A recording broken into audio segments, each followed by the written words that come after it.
Silchar news 24 এ আপনাদেরকে স্বাগতম জানাই। আজ হলো 30 আগস্ট শনিবার। আজকের কয়েকটি বিশেষ গুরুত্বপূর্ণ খবর নিয়ে আসলাম। আজকের প্রথম খবরটি হলো এইবারের পঞ্চায়েত নির্বাচনেতে নবনির্বাচিত পঞ্চায়েত প্রতিনিধিদের জন্য মুখ্যমন্ত্রী ডক্টর হিমন্ত বিশ্ব শর্মার বড় ঘোষণা। নবনির্বাচিত পঞ্চায়েত প্রতিনিধিদের জন্য মুখ্যমন্ত্রী ডক্টর হিমন্ত বিশ্ব শর্মা ঘোষণা করেছেন আগামী 1 জানুয়ারি থেকে নবনির্বাচিত পঞ্চায়েত প্রতিনিধি এবং তাদের পরিবারদেরকে সম্পূর্ণ বিনামূল্যে চিকিৎসা সেবা প্রদান করা হবে। রাজ্যের নবনির্বাচিত পঞ্চায়েত প্রতিনিধিদের ক্ষমতা বৃদ্ধি করার জন্য রাজ্য সরকার থেকে এই সিদ্ধান্ত গ্রহণ করা হয়েছে।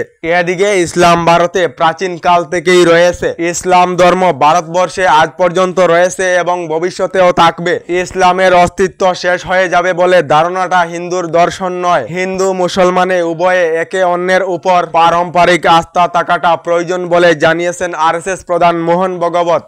এদিকে বিগত 4 বছরে রাজ্যের 1,21,000 যুবক যুবতীকে সরকারি চাকরি দিয়েছে মুখ্যমন্ত্রী ডক্টর হিমন্ত বিশ্ব শর্মায় এবং 5 বছর সম্পূর্ণ হলে এই সংখ্যা 1,50,000 হয়ে উঠবে। মুখ্যমন্ত্রী ডক্টর হিমন্ত বিশ্ব শর্মার প্রশংসাতে পঞ্চমুখী দেশের গৃহমন্ত্রী অমিত শাহ। এদিকে উত্তর পূর্বের একটি রাজ্যে নিষিদ্ধ হবে ভিক্ষাবৃত্তি। ভিক্ষাবৃত্তি নিষিদ্ধ করার জন্য প্রস্তুত মিজোরাম সরকার। বিধানসভাতে গৃহীত হয়েছে মিজোরাম প্রহিবিশন অফ ভিখারি বিল 2025, যার ফলে মিজোরাম রাজ্যে ভিক্ষাবৃত্তি সম্পূর্ণভাবে নিষিদ্ধ ঘোষণা করা হবে বলে খবর এসেছে।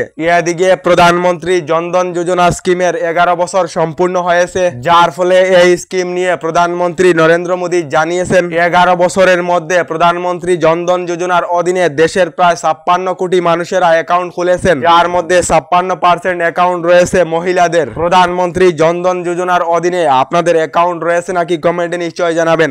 এদিকে রাজ্যে উচ্ছেদ অভিযান নিয়ে মুখ্যমন্ত্রী ডক্টর হিমন্ত বিশ্ব শর্মার বড় ঘোষণা। মুখ্যমন্ত্রী জানিয়েছেন অনুপ্রবেশকারী অর্থাৎ অচেনা মানুষের কাছ থেকে শেষ টুকরা মাটি পর্যন্ত আমি কেড়ে নেব বলে ঘোষণা মুখ্যমন্ত্রী ডক্টর হিমন্ত বিশ্ব শর্মার। এদিকে বারে বারে পাকিস্তানে যাওয়া নেতার হাতে থাকবে না আসামের দায়িত্ব। প্রধানমন্ত্রী নরেন্দ্র মোদী এবং মুখ্যমন্ত্রী ডক্টর হিমন্ত বিশ্ব শর্মার নেতৃত্বে 2026-তে আবার বিজেপি সরকার গঠন করা হবে বলে জানিয়েছেন গৃহমন্ত্রী অমিত শাহ। 2026-তে আসামে কার সরকার গঠন করা হবে আপনাদের মতামত কমেন্টে নিশ্চয় জানাবেন।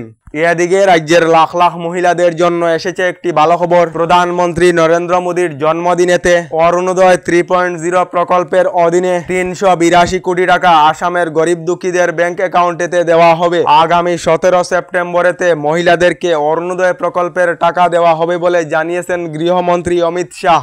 এদিকে দেশের উচ্চতম ন্যায়ালয়ের তরফ থেকে কেন্দ্রীয় সরকার এবং রাজ্য সরকারকে প্রশ্ন করা হয়েছে। উচ্চতম ন্যায়ালয়ের তরফ থেকে বলা হয়েছে কেন ডিটেনশন ক্যাম্পেতে স্ব লোকেদেরকে বাংলাদেশি সাজিয়ে রাখা হয়েছে। দীর্ঘদিন ডিটেনশন ক্যাম্পেতে বাংলাদেশি সাজিয়ে রাখতে পারবে না কোনো সরকার। ডিটেনশন ক্যাম্পেতে না রেখে পুশব্যাক করার নির্দেশ উচ্চতম ন্যায়ালয়ের তরফ থেকে দেওয়া হয়েছে। এদিকে আসামে থাকা মৌলবাদীকে উৎখাত করিতে হবে, সীমান্তে বাংলাদেশি দেখার সঙ্গে সঙ্গে গুলি করার নির্দেশ দিতে হবে এবং এনআরসি পুনরীক্ষণ করিতে হবে। তার সঙ্গে আসামকে সিএএ থেকে সরিয়ে নিতে হবে বলে আসুর তরফ থেকে দাবি করা হয়েছে।